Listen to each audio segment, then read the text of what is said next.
नमस्कार दोस्तों, मैं हूं सोनवीर सिंह और स्वागत है आपका सोनवीर टेक यूट्यूब चैनल में। और इस वीडियो में मैं क्या बताने वाला हूं, आपने वीडियो का टाइटल और थंबनेल देखकर तो जान ही लिया होगा। तो दोस्तों, इस वीडियो में मैं अपनी एक वेबसाइट को एक डोमेन से दूसरे डोमेन पे ट्रांसफ़र करने वाला हूं, यानी कि अपनी वेबसाइट का जो नाम है वो चेंज करने वाला हूं, डोमेन है वो चेंज करने वाला हूं। तो मैं आपको दिखा देता हूं कि कौन सी वेबसाइट है मेरी, उस वेबसाइट को मैं ट्रांसफ़र करने वाला हूं। तो यहाँ पर ये है, देखो विजयरथ.in है। विजयरथ.in वेबसाइट को मैं ट्रांसफ़र करने वाला हूँ सोनवीर टेक। अभी मैंने गोडेडी का अकाउंट यहाँ पर खोल कर रखा है। तो यहाँ पर जो विजयरथ.in है, ये सारी वेबसाइट को मैं ट्रांसफ़र करने वाला हूँ सोनवीर टेक.in पे, यानी कि सिर्फ नाम चेंज हो जाएगा, वेबसाइट सेम वही रहेगी। तो अभी आप देख लीजिए यहाँ पे कि जो वेबसाइट है विजयरथ, यहाँ पे इसका आप देखोगे ऊपर नाम यहाँ पे विजयरथ.in है। जब मैं ये पूरा ट्रांसफ़र कर दूंगा, माइग्रेट कर दूंगा, तो ऊपर सोनवीर टेक.in लिखा आ जाएगा यहाँ पे। तो आप स्टार्टिंग में देख लीजिए। अब हम स्टार्ट करते हैं इस वीडियो को, ठीक है। तो इसको हम विजयरथ.in से माइग्रेट करके सोनवीर टेक.in पे हम इसको ट्रांसफ़र कर देंगे, ठीक है। सर्वर वही रहेगा, होस्टिंग वही रहेगा, सिर्फ इसका डोमेन चेंज हो जाएगा। अगर आप यहाँ पे सर्वर चेंज करने वाले होस्टिंग चेंज करोगे तब भी ये सारा प्रोसेस यही रहेगा, ठीक है। तो ये जीरो से स्टार्ट करूँगा और एंड तक इसको पूरा बताऊँगा। वीडियो थोड़ा लंबा हो सकता है, थोड़ा पेशेंस लेके बैठें, ओके। तो सबसे पहले करना क्या होगा कि जो विजयरथ का जो जितना डाटा है, चाहे वो डाटाबेस है आपका, जो डायरेक्टरीज़ हैं, फाइल्स हैं, वो सबको आपको डाउनलोड करना पड़ेगा अपने हार्ड डिस्क के अंदर, अपने लैपटॉप कंप्यूटर जो भी आप यूज़ कर रहे हो उसमें आपको डाउनलोड करना पड़ेगा। तो मैं भी वही कर लेता हूँ सबसे पहले, ठीक है। तो इसके लिए मुझे जाना पड़ेगा अपने सी पैनल में, यानी कि अपने होस्टिंग जहाँ ले रखी है। तो मैंने गोडेडी का होस्टिंग ले रखा है और गोडेडी के ही डोमेन्स ले रखे हैं। अब यहाँ पे देख सकते हैं गोडेडी का यहाँ पे मेरा है ये, ओके। इसके बाद यहाँ पे मैं जाता हूँ अपने सी पैनल में। पहले से ही खोल के रखा है मैंने गोडेडी का सी पैनल। तो सबसे पहले मैं जो विजयरथ.in है, इसका डाटाबेस यहाँ पे मैं डाउनलोड करूँगा, ठीक है। तो मैं डाटाबेस खोल लेता हूँ। तो डाटाबेस मिलेगा मुझे PHP माई एडमिन में, ओके। तो यहाँ पे मिलेगा PHP, ठीक है। तो सी पैनल किसी का भी हो, चाहे गोडेडी का हो, होस्टिंगर का हो, ब्लू चिप्स का हो, किसी भी होस्टिंग कंपनी का हो, PHP माई एडमिन सब में सेव मिलेगा, ठीक है। बस आपको ढूंढना है और PHP माई एडमिन ऑप्शन पर जाना है, क्लिक करना है और इसके अंदर जितने भी डाटाबेस हैं आपकी वेबसाइट्स के, पूरी लिस्ट यहाँ पे आ जाएगी। तो अभी देखोगे कि लेफ़्ट साइड में आप देखोगे 4-5 डाटाबेस की लिस्ट है यहाँ पे, ठीक है। तो चौधरी अकेडमी है, st_.com है, विजयरथ.in है। तो यहाँ पर विजयरथ.in जो यहाँ पर डाटाबेस है, मैं इसे डाउनलोड करने वाला हूँ। बट आपके केस में क्या हो सकता है, आपके केस में नाम नहीं लिखा आएगा, आपके केस में नंबर आ सकता है। जो यहाँ पर सेकेंड ऑप्शन दिख रहा है यहाँ पर, ये आपके में आ सकता है, ठीक है। तो यहाँ पर जैसे मैं सेकंड वाला ऑप्शन है, मैं इसके जो आगे प्लस का चिन्ह है इस पर मैं क्लिक करूँगा तो इसके अंदर जितने भी डाटाबेस हैं उसकी लिस्ट आ जाएगी, राइट। जो लिस्ट आ जाएगी, अब इसमें 3 हैं, 3 इसके अंदर डाटाबेस हैं। अब इसमें से आपकी वेबसाइट, जो वेबसाइट आप ट्रांसफ़र करने वाले हो, उस वेबसाइट का डाटाबेस कौन सा है वो आपको चेक करना है। तो वो चेक करने के लिए आपको जाना पड़ेगा अपनी फाइल मैनेजर में, जहाँ पर आपकी फ़ाइल्स पड़ी हुई हैं। तो अभी इस जो विजयरथ.in की जो फाइल्स हैं, हम वहाँ चलते हैं। तो मैं फिर से जाता हूँ अपने सी पैनल पे और यहाँ पे मैं फ़ाइल मैनेजर, जहाँ पे हमारी फाइल्स रहती हैं, डायरेक्टरीज रहती हैं, तो हम फाइल मैनेजर को मैं ओपन करने वाला हूँ। तो आपके में फाइल मैनेजर होगा सी पैनल में, आप उसे ढूंढ लीजिए और उसको ओपन कर लीजिए। तो मैं फाइल मैनेजर पर क्लिक करता हूँ और ये नए टैब में खुल जाएगा। इसके बाद मैं जाऊँगा अपना public_html पर जाऊँगा। इसके बाद यहाँ पर जो विजयरथ, क्योंकि ये विजयरथ.in एक एड ऑन वेबसाइट है, यहाँ पे मैंने इसको ऐड किया था। तो यहाँ पे इसका डायरेक्टरी लिखा हुआ है विजयरथ.in। तो मैं इसको ओपन कर लेता हूँ। इसके अंदर एक फ़ाइल होगी wp-config.php। तो यहाँ पे ये वाली फ़ाइल है। तो इसके अंदर डाटाबेस का नाम, database user name and password लिखा रहता है। तो इसके अंदर मुझे चेक करना पड़ेगा। तो सबसे इसको एडिट करने से पहले, इसको ओपन करने से पहले इसको आप डाउनलोड कर लीजिए, क्योंकि ये कुछ हो जाएगा तो आप, मैं इस पर राइट क्लिक करके डाउनलोड कर लेता हूँ। अगर कुछ हो जाएगा और काम नहीं करेगा तो अपन जो आपने फ़ाइल को डाउनलोड किया उसे आप रिस्टोर कर सकते हो। तो मैंने डाउनलोड कर लिया, अब इसको मैं ओपन कर सकता हूँ। राइट क्लिक करूँगा, एडिट पर क्लिक करूँगा और इसको मैं एडिट कर लेता हूँ, ठीक है। अब इसके अंदर देखो, स्क्रॉल डाउन करोगे तो आपको मिलेगा नीचे DB नेम यहाँ पे विजयरथ है। तो आपके केस में यहाँ पर नंबर हो सकता है, जैसे यहाँ पे नंबर है ना, ये वाला नंबर, यहाँ पे जो नंबर है कि I536741_WP8, तो आपके केस में वो नाम हो सकता है, ठीक है। तो यहाँ पर मैंने ये मैनुअली यहाँ पे बनाया था यहाँ पे इसका डाटाबेस, तो इसलिए यहाँ पे मैंने बेजेरथ ही डाला, बट आपके केस में नंबर हो सकता है, जैसे 1 2 3 4 5 अंडरस्कोर WPD XYZ जो भी नाम होगा, यहाँ से आपको डाटाबेस का नाम मिल जाएगा। ठीक है। तो उस डाटाबेस जो यहाँ पे रहेगा, नंबर रहेगा यहाँ पे डाटाबेस का, आपको वो यहाँ पे चूज़ करना है कि आपका कौन सा है, फिर उसी डाटाबेस पे आपको क्लिक करना है। तो सपोज़ मेरे केस में क्या है, मैंने बेजेरथ है, मैं इस पर क्लिक करूँगा। आपके केस में हो सकता है कि WP8 हो, WP9 हो या WP10 हो, कोई भी हो सकता है। तो आपको अपना डाटाबेस को ढूंढना है और उस डाटाबेस के ऊपर आपको क्लिक करना है। तो मेरा डाटाबेस बेजेरथ.in है। ठीक है, मैं इस पर क्लिक करूँगा। ओके, क्लिक करने के बाद आपके सामने यहाँ पे बहुत सारे ऑप्शंस आ जाएंगे, आपको इनसे छेड़छाड़ नहीं करनी है।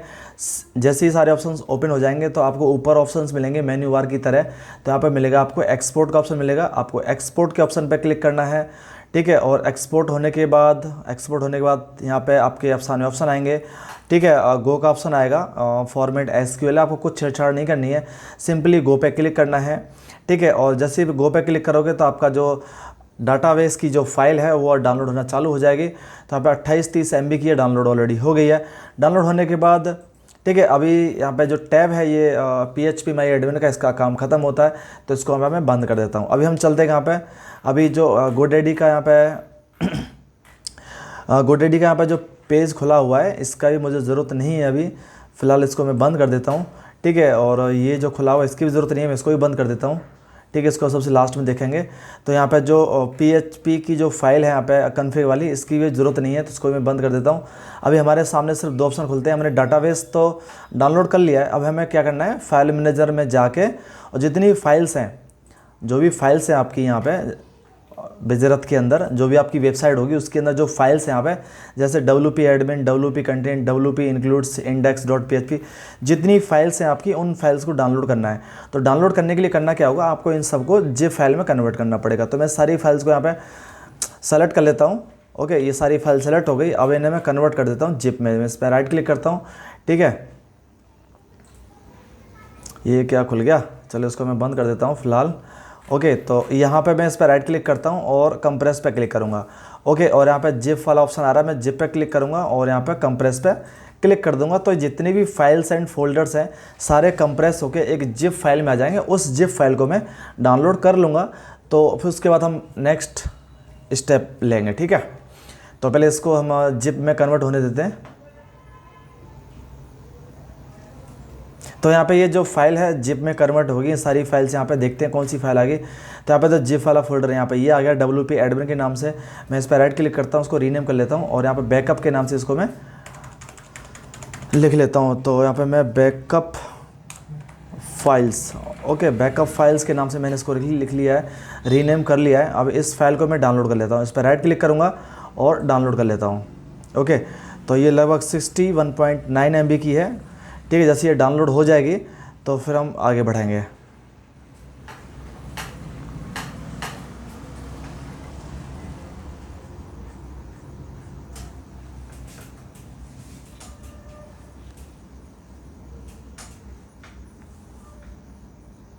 तो यहाँ पे ये डाउनलोड हो गया पूरा ये। ठीक है, डाउनलोड होने के बाद अभी हम क्या करेंगे, ये डाउनलोड हो गया। अब यहाँ पे जितनी फाइल्स है इन फाइल्स का कोई मतलब नहीं है यहाँ पे। ठीक है, तो सिंपल करना क्या है यहाँ पे कि आपको जाना है अपने cPanel में। ठीक है, अब आपको पता है कि आप नया जो डोमेन है वो उसका नाम आपको पता है, तो पहले आपको ऐड ऑन डोमेन करना होगा। तो यहाँ पे मैं उस जो नया डोमेन है, जिस डोमेन पे, जिस वेबसाइट पे मैं शिफ्ट होने वाला हूँ, उसका नाम मुझे पता होना चाहिए डोमेन का।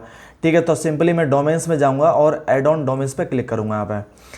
ठीक है, और ऐड ऑन डोमेन्स में उस डोमेन को मैं ऐड करूँगा।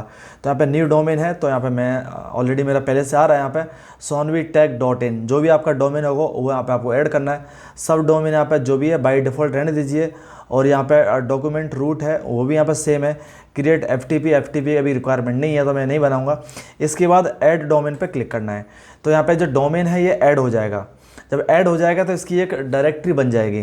ठीक है, मैं आपको दिखा दूँगा यहाँ पर। तो अब यहाँ पे डोमेन वही आएगा जो आपने परचेज़ कर रखा है, जो आपके GoDaddy के अकाउंट में है। तो अब यहाँ पे क्या, होस्टिंग और डोमेन दोनों मेरे GoDaddy के ही हैं। तो यहाँ पे मुझे इसके DNS तो चेंज करने की ज़रूरत नहीं पड़ेगी। बट अगर डोमेन किसी और के हैं, होस्टिंग किसी और का है, तो फिर यहाँ पे एक दो स्टेप और बढ़ जाएगा, तो वो हम कभी किसी और वीडियो में देखेंगे। अभी यहाँ पे क्या द डोमेन है वो ऐड हो गया, क्रिएट हो गया। मैं गो बैक पे क्लिक करता हूँ यहाँ पे। ओके, तो अभी यहाँ पे देखता, एक बार चेक कर लेता हूँ। तो यहाँ पे देखोगे यहाँ पे कि sonvytech.in यहाँ पे ऑलरेडी ऐड हो गया है। अब इस वेबसाइट के अंदर हम पुरानी फाइल्स का बैकअप लेंगे। तो अभी क्या जस्ट ये जो वेबसाइट है जो sonvytech.in है, ये सिर्फ अभी ऐड हुआ है।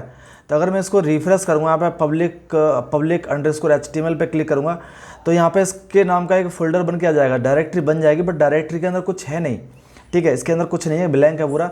तो सबसे पहले करना क्या होगा कि इस डोमेन को, जो नया वाला डोमेन है sonvytech.in है, इसको मुझे वर्डप्रेस फ्रेंडली बनाना पड़ेगा। इसको जो एनवायरनमेंट है वो वर्डप्रेस मुझे बनाना पड़ेगा, यानी कि वर्डप्रेस इंस्टॉल करना पड़ेगा। जो भी आप मेरे शब्दों को समझ रहे हो समझ लो, ठीक है। तो करना क्या है कि अभी मुझे वापस से फिर cPanel के मेन डैशबोर्ड पे जाना है, ठीक है। इसके बाद नॉर्मली हम जो वर्डप्रेस इंस्टॉल करते हैं वो हम करेंगे, वो आपको पता ही होगा। अगर नहीं पता है कि हम वर्डप्रेस कैसे इंस्टॉल करते हैं वेबसाइट में, तो आप प्लीज़ कमेंट करके मुझे बताएं। तो मैं जल्दी से इस पे मैं वर्डप्रेस इंस्टॉल कर देता हूँ sonvytech.in पे, ठीक है। तो सिंपली मैं वर्डप्रेस पे जाता हूँ, ठीक है। मैं वीडियो को शॉर्ट कर दूँगा।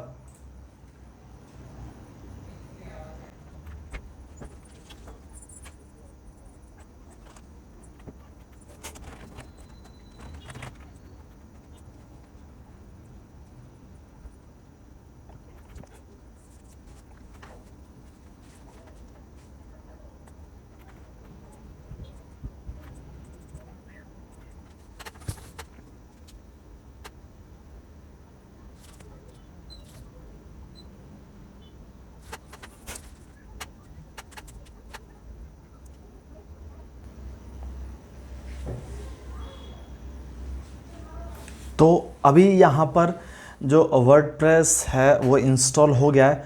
इंस्टॉल कहाँ हुआ है? sonvytech.in में।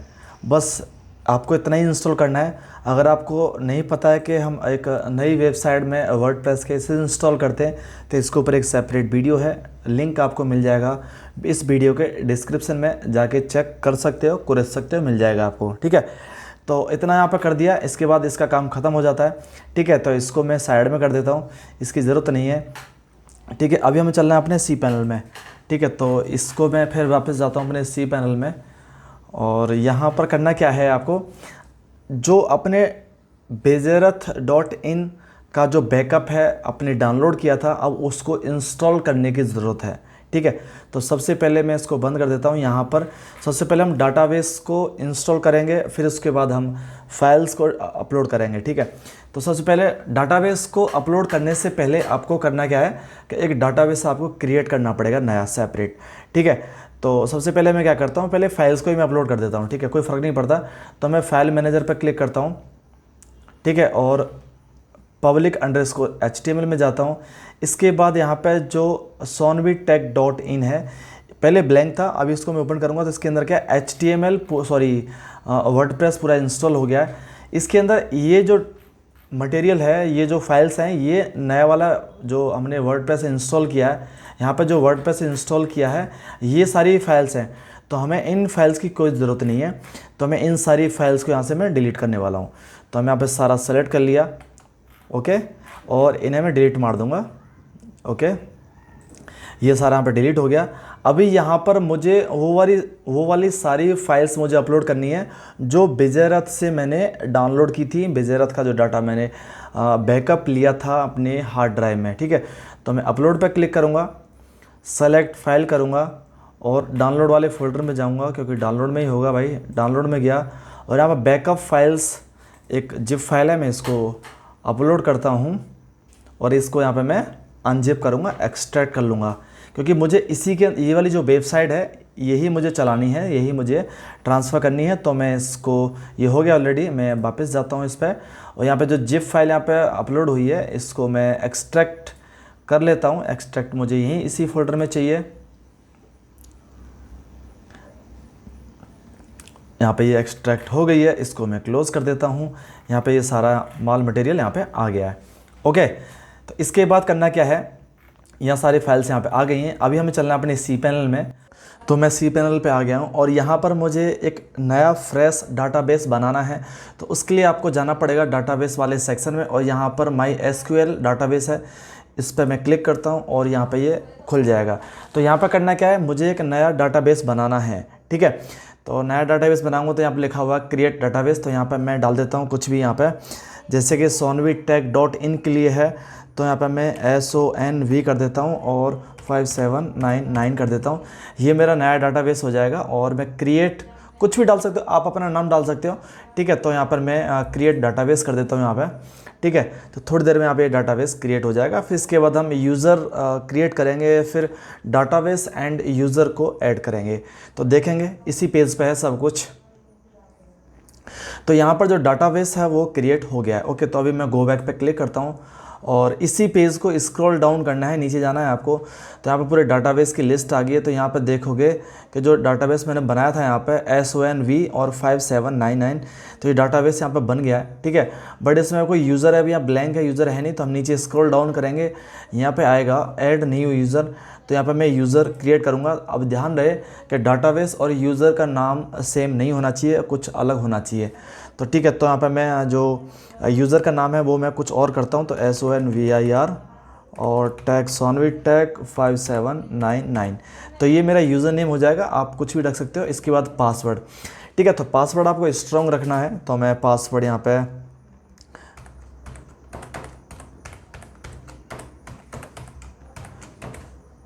पासवर्ड टाइप कर दिया। पासवर्ड को अगेन टाइप करना है।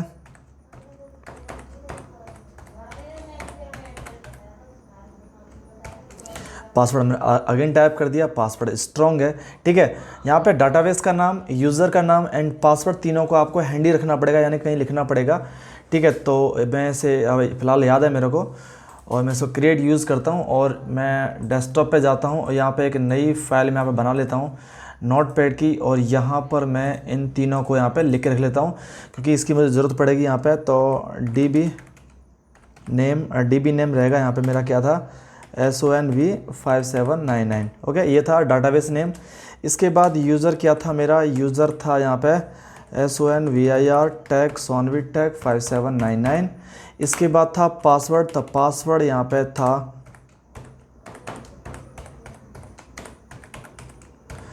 यहाँ मैंने पासवर्ड लिख दिया। इन तीनों को यहाँ पे मैं रखता हूँ हैंडी यहाँ पे क्योंकि इसकी ज़रूरत मुझे बाद में पड़ेगी। तो डाटाबेस का नाम ये था और यूज़र ये था और पासवर्ड ये था, ओके। इसको मिनिमाइज़ कर देता हूँ। चलते अपने सी पैनल पे। यहाँ पे देखोगे यूज़र यहाँ पे क्रिएट हो गया। यूज़र का नाम यहाँ पे ये था sonvytech 5799। मैं इसे गो बैक करता हूँ। यहाँ पे हमारा डाटाबेस भी रेडी हो गया। ये डाटाबेस रेडी हो गया। इसके बाद हमारा यूज़र भी हमारा रेडी हो गया। यूज़र कौन सा, ये sonvytech 5799। एक हमारा स्टेप ये है कि हमें ऐड यूज़र टू डाटाबेस, तो यूज़र है उसको डाटाबेस के साथ हमें ऐड करना है।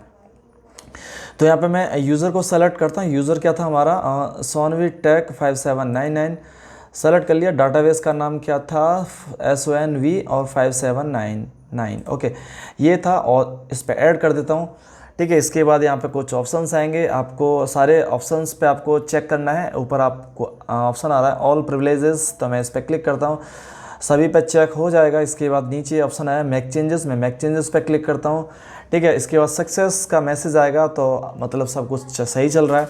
ये आने के बाद आपको गो बैक पे क्लिक करना है, ओके। तो अभी यहाँ पे हमारा क्या हुआ है कि डाटाबेस बनाया था हमने, एक डाटाबेस का यूज़र बनाया था और यूज़र डाटाबेस को दोनों को ऐड कर दिया। इसके बाद हमारा नेक्स्ट स्टेप ये है कि हमें जाना पड़ेगा अपने सी पैनल पे वापस जाना पड़ेगा, जो होम पेज है यहाँ पे। इसके बाद यहाँ पे करना क्या है कि आपको जो हमने यहाँ पे 3 चीज़ लिख के रखी है, डाटाबेस का नाम, यूज़र एंड पासवर्ड, इसको हमें कॉन्फ़िग फाइल में ऐड करना पड़ेगा, ओके। तो यहाँ पर मैं जो फाइल मैनेजर का जो टैब है, जो हमने फाइल्स है डायरेक्टरी के अंदर, यहाँ पे एक कॉन्फ़िग की फ़ाइल है, ठीक है। तो मैं इस कॉन्फ़िग की फ़ाइल को ओपन करता हूँ। आप देखोगे ये फ़ाइल है, इस पर राइट क्लिक करता हूँ और एडिट करता हूँ। इसके बाद इसको एडिट करता हूँ। यहाँ पे मैं नीचे आऊँगा तो यहाँ पे देखो 3 चीज़ मिलेंगे मेरे को। DB नेम, तो DB नेम क्या था मेरा यहाँ पे SONV और 57, इसको कॉपी कर लेता हूँ, ठीक, Ctrl+C करके। और इसके बाद यहाँ पर आता हूँ और DB नेम को यहाँ पर मैं रिप्लेस कर देता हूँ। तो मैं पेस्ट करता हूँ, यहाँ पे रिप्लेस हो गया। इसके बाद यहाँ पर मेरा था यूज़र नेम, ओके, तो राइट मैं यूज़र नेम को यहाँ पे मैं कॉपी कर लेता हूँ, कंट्रोल सी कॉपी कर लिया। इसके बाद यहाँ पे मैं यूज़र नेम को मैं रिप्लेस कर देता हूँ, यानी चेंज कर देता हूँ। चेंज हो गया। इसके बाद पासवर्ड था मेरा, मैं इस पासवर्ड को पिकअप करता हूँ, कॉपी किया कंट्रोल सी करके। इसके बाद पासवर्ड को यहाँ पे मैं रिप्लेस कर देता हूँ। ये पासवर्ड रिप्लेस कर दिया। ये तीनों चीज़ चेंजेस करने के बाद आपको सेव चेंजेस पे क्लिक करना है। इसके बाद करना कुछ नहीं है, ये जो WP कॉन्फ़िग फाइल का काम यहीं पे फिनिश होता है। इसके बाद मैं इसको टैब को बंद कर देता हूँ। ओके, तो यहाँ पे सीन क्या है कि यहाँ पर आपने इस वेबसाइट का डोमेन नेम चेंज किया है। अगर आपने डोमेन नेम चेंज किया है तो आपको एक स्टेप और बाकी है। वो स्टेप क्या है, आपको वापस से अपने सी पैनल पे जाना होगा। सी पैनल पे जाने के बाद आपको PHP माई एडमिन वाले ऑप्शन में जाना है। तो मैं PHP माई एडमिन को ओपन कर लेता हूँ।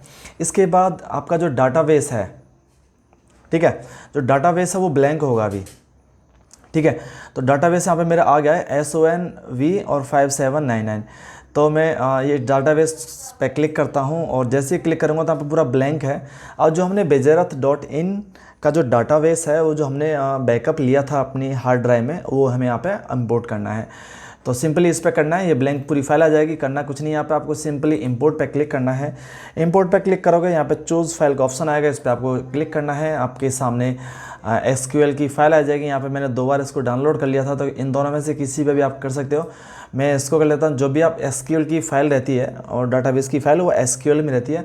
तो मैं अपने डाटाबेस को सेलेक्ट करके ओपन करता हूँ। इसके बाद आपको करना कुछ नहीं है, आपको सीधे नीचे जाना है और गो पे क्लिक करना है। और तो जो आपका जो डाटाबेस की जो फाइल है वो इंपोर्ट होना चालू हो जाएगी, ठीक है। थोड़ा सा समय लगेगा, इसको टाइम दे देते हैं।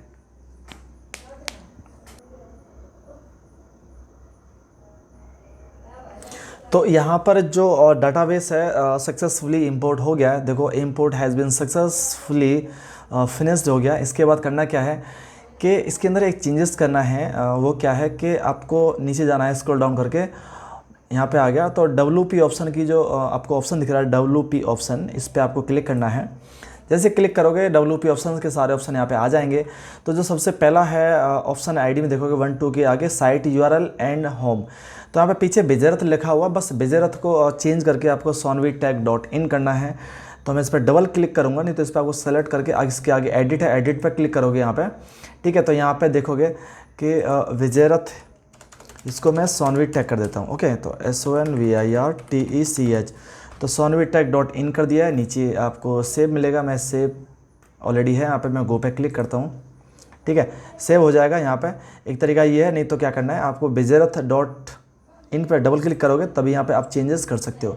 इतना लंबा जाने की ज़रूरत नहीं है, मैं यहाँ पे चेंजेस कर देता हूँ। वो तो सिर्फ आपको मैंने बताया था, ऐसे भी कर सकते हैं। तो मैं sonvitech.in यहाँ पे मैंने लिख दिया है और दोनों सक्सेसफुली यहाँ पे ये हो जाएंगे। एक बार क्रॉस चेक कर लेना है आपको, कहीं कुछ आपने गलत तो नहीं किया है, ठीक है। गलत करोगे तो फिर मत बोलना कि भैया मैंने कुछ गलत बता दिया। यहाँ पे ये हो गया है, ठीक है। इसके बाद करना कुछ नहीं है, नीचे ईमेल आईडी है। अगर आपको ईमेल आईडी चेंज करनी है तो ईमेल आईडी चेंज कर सकते हो। बाकी मेरा ईमेल आईडी सेम है, ठीक है, क्योंकि मैं एक ही ईमेल आईडी यूज़ करता हूँ सारी वेबसाइट्स के लिए। ओके, ये हो गया। इसके बाद करना क्या है, करना कुछ नहीं है, बस चेक करना है। यहाँ पर कॉन्फ़िग फाइल ठीक कर ली मैंने, डाटाबेस के अंदर यहाँ पे चेंज कर लिया। ओके, इसके अंदर और तो कुछ नहीं करना है, अब बस मुझे चेक करना है। तो मैं चेक कर लेता हूँ वंदे मातरम बोल के। तो मैं एक नए ईमेल आईडी इसी को ओपन कर लेता हूँ। ओके, चलो ठीक है। मैं यहाँ पे पहले बेजरत को ओपन करता हूँ, जो पुरानी वेबसाइट थी, ठीक है। तो अब देखोगे यहाँ पे URL देखोगे bejarat.in, ओ सक्सेसफुली ओपन हो गया। बट हमने ये तो की नहीं थी, हमने की थी sonvitech.in पे, इसको ट्रांसफ़र किया था। तो मैं नया टैब खोलता हूँ और यहाँ पर मैं sonvitech और .in को, अब देख सकते हैं यहाँ पे sonvitech.in को मैं यहाँ पे एंटर करता हूँ और ये साइट ओपन होनी चाहिए मेरे हिसाब से। अगर कुछ गड़बड़ होती है तो भाई देखेंगे क्या करना है, ठीक है। अभी थोड़ा सा टाइम लग रहा है क्योंकि नई वेबसाइट है भाई, लोड लेने में टाइम लगेगी। ओह, ये खुल गया। अभी देखोगे ऊपर देखना है यहाँ पे sonvitech.in है यहाँ पे, और इधर देखो दोनों सेम है, दोनों सेम है यहाँ पे, बस चेंज किया हुआ है, आपका डोमेन चेंज हुआ है यहाँ पे। यानी कि अब मैं जो bejarat.in है इसको मैं भंगार में डाल दूंगा, नो प्रॉब्लम। मुझे ये नहीं चाहिए, मुझे चाहिए थी sonvitech.in। अब इस वेबसाइट को कस्टमाइज़ करूँगा, इसका बेजरत नाम है, इसको sonvitech कर दूंगा, इसका डिज़ाइन चेंज करूँगा, जो करना आप कर सकते हो। तो ये देखो कि एक डोमेन से दूसरे डोमेन पर पूरी वेबसाइट, यानी कि जो डाटाबेस है, डाटा हो गया, फाइल डायरेक्टरीज होगी सारी ट्रांसफ़र होगी सक्सेसफुली, ठीक है। अब बात आती है यहाँ पे वर्डप्रेस लॉगिन की। तो इसमें जो वर्डप्रेस लॉगिन यूआरएल है और नेम है वो चेक कर लेते हैं कि वो कौन सा है, वो हमारे विजयरथ वाला ही है या फिर जो हमने एक नया फ्रेश इंस्टॉल किया था वर्डप्रेस वो वाला है। तो उसको हम क्रॉस चेक कर लेते हैं। तो मैं यहाँ पे जाता हूँ, यहाँ पे चलो यहीं पे कर लेते हैं। तो इसके आगे मैं क्या करता हूँ /wp-admin कर लेता हूँ और एंटर करता हूँ, इसको एंटर कर देता हूँ। ओके, तो यहाँ पर इसका जो ये आ गया। अब यहाँ पे चेक कर लेते हैं कि इसमें जो यूज़र आईडी और पासवर्ड है वो विजयरथ वाला ही है या फिर दूसरा है। तो मैं चेक करूँगा सबसे पहले मैं विजयरथ वाला। तो विजयरथ का यहाँ पे जो यूज़र नेम है वो पासवर्ड यहाँ पे मैं डाल देता हूँ।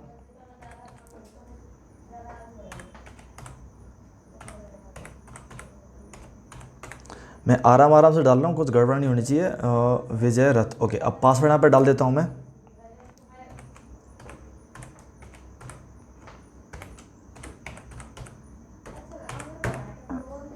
तो यहाँ पर मैंने विजयरथ जो वेबसाइट है उसका ही आईडी और पासवर्ड डाला है। बेशक वेबसाइट ऊपर देखोगे आप, यहाँ पे वेबसाइट देखोगे sonvitech.in है, बट यहाँ पे यूज़र नेम एंड पासवर्ड वो पुरानी वेबसाइट का ही है। तो वो भी आप इसके अंदर जाके चेंज कर सकते हैं। मैं बस चेक कर रहा हूँ कि पुराने आईडी पासवर्ड से खुलेगा या जो नया वाला मैंने जो फ्रेश इंस्टॉल किया था वो उससे खुलेगा। बट आपको दोनों को लिख के रखना कहीं पर भी, ठीक है। तो मैं इसे लॉगिन कर लेता हूँ और चेक कर लेते हैं यहाँ पर, ठीक है। तो अभी यहाँ पे ये वेबसाइट पूरा खुल गया है। देखोगे सब कुछ उसका है, विजयरथ का है, बट ऊपर देखोगे जो डोमेन है वो .in sonvitech.in है। तो यानी कि इसके अंदर सब कुछ पुराना है, ID, password, WordPress login URL हो गया, सब कुछ पुराना है, बस चेंज हुआ है तो सर आपका डोमेन, ठीक है, जो आपकी पुरानी वेबसाइट का।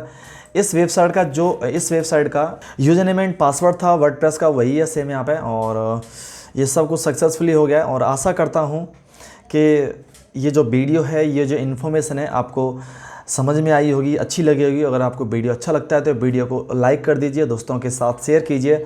अगर आपने चैनल को अभी तक सब्सक्राइब नहीं कर रखा तो चैनल को सब्सक्राइब कर लीजिए। तो thank you for watching this video.